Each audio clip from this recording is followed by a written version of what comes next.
ಸುಮಾರು ದಿನ ಹಿಂದೆ ಇದಕ್ಕೆ ವೈರಿಂಗ್ ಮಾಡಿದ್ದು ನಾವು ವಿಡಿಯೋ ಹಾಕಿದ್ದೆ. ಇದು ಪಾರ್ಟ್ 2 ನೋಡಿ. ACP ಶೀಟ್ ಎಲ್ಲ ಫುಲ್ಲು ಫಿನಿಶಿಂಗ್ ಮಾಡಿದ್ದಾರೆ. ಅದೆಲ್ಲ ಫುಲ್ಲು ಅಲ್ಲೇ ನಿಂತಿದ್ದೀವಿ. ಇವಾಗ 3 ಸ್ಟ್ಯಾಂಡ್ ಹಾಕಿದ್ದಾರೆ.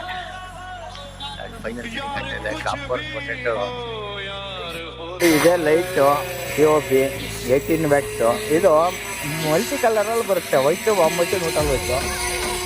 ಭಾಳ ಅವಶ್ಯಮಾಗಿದೆ. 30 ಫೀಟ್ ಅರೌಂಡಿಂಗ್ ಹೊಡಿಯುತ್ತೆ. ಇದೇ ಥರ ದೊಡ್ಡ ದೊಡ್ಡ ಪೌಲ್ಟ್ರಿಗಳು ಏನಾದರೂ ಕೆಲಸಗಳು ಈ ಥರ ಫಿಟ್ಟಿಂಗ್ ಕೆಲಸಗಳೆಲ್ಲ ಹಾಕ್ಬೇಕು ಅಂತ ಹೇಳಿದ್ರೆ ಸ್ನೇಹಿತರೆ ನೋಡಿ. ಅವತ್ತು ವೈರಿಂಗ್ ಮಾಡಿ ಎಲ್ಲ ಮಾಡಿದ್ದು ನಮ್ಮ ಪ್ರಜ್ವಲ್ ನೋಡಿ. ಪ್ರಜ್ವಲ್ಲು ಈಗ ಸ್ಟಿಂಗ್ ಹಾಕ್ತಾ ಇದ್ದೀನಿ. ಕಾಪರ್ POP ಲೈಟ್ಸು ಈಗ ಸ್ಟಿಂಗ್ ಮಾಡ್ಕೊಂಡು ಹಾಕ್ತಾ ಇದ್ದೀವಿ. ಇಲ್ಲಿ ನಮ್ಮ ರಂಗಣ್ಣ ಅವ್ರು ನಿಂತವ್ರಲ್ಲಿ. ರಂಗಣ್ಣ